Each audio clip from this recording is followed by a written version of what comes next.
Okay. Hi, Dr. Barnard. How are you? I'm fine. How are you doing? Doing great. Thank you. Thank you for coming on the show. Nice to have My you pleasure. here. Well, this is my probably favorite and least favorite topic to talk about is losing weight because I am a overweight person. I have been. I've lost weight, put it back, lost, put it back. I've tried many, many different diets, and I always seem to just go back to being fat. So I'm hoping that this one might be the answer. The book I see behind you called The Power Foods Diet. Tell us exactly what power foods are. Power foods are foods that cause weight loss. And that's sort of a surprising way of putting it. But in 2015, Harvard researchers made an interesting discovery. They showed that looking at more than 100,000 people, those individuals who consumed certain specific foods tended to lose weight. And the more of those foods they ate, the more weight they lost. Now, this is completely counterintuitive because you'd think if I'm eating more of a food, whether it's a healthy food or unhealthy food or whatever, if I'm eating more, I'm going to gain weight. That's not what they found. They found that the more people ate of certain specific foods, the more weight they lost. And our research team has put these to the test in randomized clinical trials. And to make it short and sweet, there are certain foods that tame the appetite so that you tend not to overeat. There are other foods that increase your calorie burning, so your metabolism is faster. Skinny people are often skinny because they're just burning off a lot of calories. There are certain foods that facilitate that. And then the third thing is what we call calorie trapping. And that is that when you eat the food, it traps calories that you haven't absorbed and carries them out with the waste, and you flush those calories down the toilet. So there are certain foods that do that. We know which ones they are. There are a lot of them, and they're everyday foods like berries and certain vegetables and fruits and different things, and you just build them into your routine, and weight loss becomes really very simple. And then on the other side, there are certain foods that are counterproductive when it comes to weight control, and the best diets bring in the good ones and throw out the bad ones, and weight loss becomes really quite simple. Okay, I'm looking at the menu or sample menu. This is a vegetarian diet or a vegan diet? Well, in the best case scenario, yes. Now, the power foods, there are many different power foods. And if you said blueberries happen to be a power food, and if what you wanted to do was to take and put blueberries on your morning cereal, or put them on your pancakes. You could do that. That'd be fine. Cinnamon is also a power food, and so is ginger. So if you said, well, I want to use some cinnamon in some cookies, that's a power food. So you can do it that way. But for the very best results, I would take the animal products out completely because they never have fiber. They tend to get in your way. They have animal fat. So all the menus and the recipes and the foods that we suggest are going to be plant derived. One of the problems that I have specifically is I like all of the foods, but it does require a sort of change in schedule where you have to prepare your foods. I think as a culture, Americans are used to throw something in the microwave very quick and eat it and get on with our busy schedule. With most of the diets Sure. that I've been on, it requires real cooking, real prep, real time. Baking things or cooking on the stovetop tend to not use the microwave as much. And I think that's difficult for some people. Is your diet going to be requiring people to spend a lot of time in the kitchen as well? No, just the opposite, because I know exactly what you mean. And we do research studies. We've worked with hundreds and thousands of people in research studies, and with thousands more in our medical center here called Barnard Medical Center here in Washington. And I would say about half of people will say that. They say, look, I'm just, I'm not going to cook. I'm not going to cook very much. So what we always do is we work with people and fit with what they want to do. If fast food is where they go, what are the fast foods that are the best choices? Or none of the recipes in here take much time in the kitchen. They're in three categories. Some of them are called easy. Those are in and out of the kitchen. Some are called convenient, which is like show me which jar to open, or zap it in the microwave. And then some are called elegant, where it has some adornments like French toast with a mint leaf or a little spray of confectioner's sugar or something like that. But they're all really pretty easy. So let's say I'm working with somebody and they say, look, I don't cook, but for breakfast, I'll pour a bowl of cereal, I'll pour milk on it, that's my breakfast. So, okay, fine. Instead of cow's milk, let's have almond milk or rice milk or soy milk or something like that. And the person will say, okay, that's easy, fine. How about, would you put some berries on top? Okay. Could you cook up some old-fashioned oatmeal?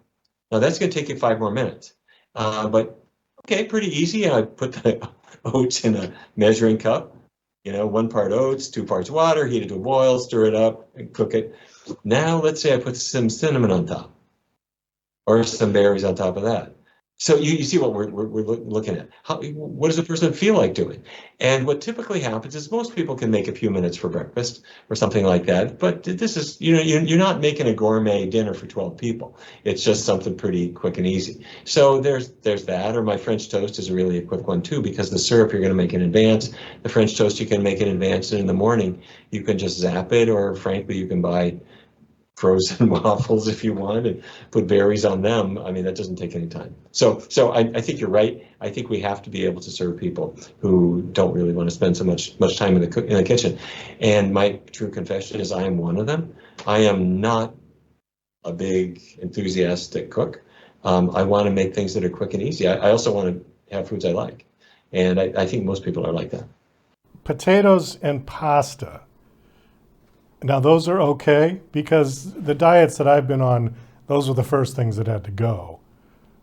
How's it working? Well, it worked fine. The problem is the second you got off the diet, you ballooned right back. I mean, it's basically a variation of Atkins. And why couldn't you stay on that diet? I guess because I like pasta and potatoes too much. So how many people do you know who like pasta and potatoes? Most people. Everybody. Yeah. So Robert Atkins came out with a diet saying, just don't eat any of the things you like. And amazingly, you'll lose weight until you stop eating it anymore. And then who do you blame? Do you blame Atkins? No, we blame ourselves. We think it's our fault. I want to tell you something. It's not your fault.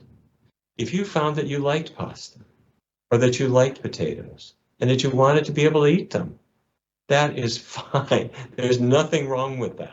And what I would encourage you to do is to go ahead and embrace those foods and enjoy them. Now, when the potato comes out of the oven, it's not a high-calorie food. The carbohydrate in the potato has only 4 calories in a gram. What's fattening about the potato is the butter, the sour cream, the melted cheese, the bacon bits. That's the fat. That's what makes it fattening. There is nothing fattening about a potato. Pasta is a very low-calorie dish. What's fattening about pasta is the ground beef sauce that we put on top of it. If you put my light arrabbiata sauce on top, it's not a fattening food. So I want you to be able to eat pasta, and for the rest of your life, I want to take away this struggle of either I eat it and I get fat, or I avoid it completely and I lose weight. Forget that. Millions and millions of people have fallen for that same trap. And I want to get you out of it, because you're not going to win that battle. So the trap is that carbs are bad, and that's not true? Carbohydrate is not bad. Carbohydrate is your body's favorite fuel. By that I mean your brain runs on a fuel called glucose. Carbohydrate is glucose molecules chained together. They come apart in digestion to go to your brain to fuel it. Carbohydrate goes into your body, breaks apart to glucose to go into your muscles to give you energy. When a person is going to run a marathon, do you know what they eat? And the days leading up to the marathon, they eat carbohydrate because it's their favorite fuel. It doesn't slow them down, it speeds them up. But people like Atkins said, don't eat carbohydrate. And it's a parlor trick. Here's what I mean. Carbohydrate is at least 50% of what people eat day to day. And so Atkins said, well, if you just stop eating carbohydrates, you'll lose weight, because half of what you eat is carbohydrate. So you stop eating it, and yes, you're going to lose weight unless you make up for it with all the other stuff. You eat more meat and so forth. And it's a really big problem, because when people then accentuate meat, true, it has no carbohydrate, but it makes their cholesterol rise. Not everybody, but maybe a third of people, their cholesterols really rise, sometimes really quite significantly. So we don't recommend that approach at all, and it's really frustrating. So forget that. Have my carrot cake, have my French toast, when we discovered what the power foods were, Dustin Harder and Lindsay Nixon, just the greatest food developers that there are, we came up with French toast that we could top with blueberry syrup. We came up with wild blueberry muffins that are delicious, and you can enjoy them, and the weight loss becomes really easy and really more or less automatic. What about processed foods? I hear a lot that the chemical and artificial ingredients and all of that is bad because it preserves the food in your body as it's meant to preserve it in the box so they don't spoil. Is that true? Your weight isn't going to really be affected very much. If you turn corn into a corn flake, it's not going to really affect your weight much one way or the other. There is an argument to be made for having foods in the most natural form that you can, but I would say this, that the most heavily processed foods are those that are processed through an animal. So let's say I take corn and I turn corn into a corn flake. That's processed. But what if I turn corn into a chicken wing? I mean, that's what they feed chickens on farms. They feed them corn. And so the corn goes into the animal's body, and bit by bit, the amylase and the chicken's saliva break down the carbohydrate, and the digestive enzymes take the proteins apart, and they reassemble the corn nutrients into muscle tissues and into eggs. And people eat that. A chicken muscle is the most heavily processed food, among the most heavily processed foods you can eat, because it's corn with the proteins and the fats all changed, the fiber all removed, the carbohydrate all changed and removed, and it becomes this food that is basically recognizable from the corn that went in. And it took 6 weeks for that to happen. 6 weeks from egg hatching to slaughter of that chicken. And the same is true to make milk. You know, where does milk come from? Milk doesn't come from the milk tree. Milk comes from corn. You feed corn to a dairy cow, or other grains too.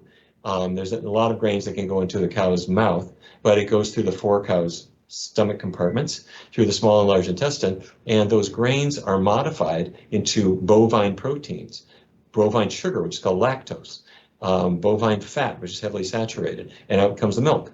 And so milk is basically plant products metabolized through the animal's body, heavily processed, and really unhealthy for the human body. Okay, we've got just about 3 minutes. I want to hit 2 things that I see on your bio here. The first one is about exercise, because we haven't talked about that. And is your diet compatible with people who don't exercise much, or is exercise Yes. a component of this as well? Exercise is a good idea. I exercise myself. I highly recommend it. But exercise is different from the power foods.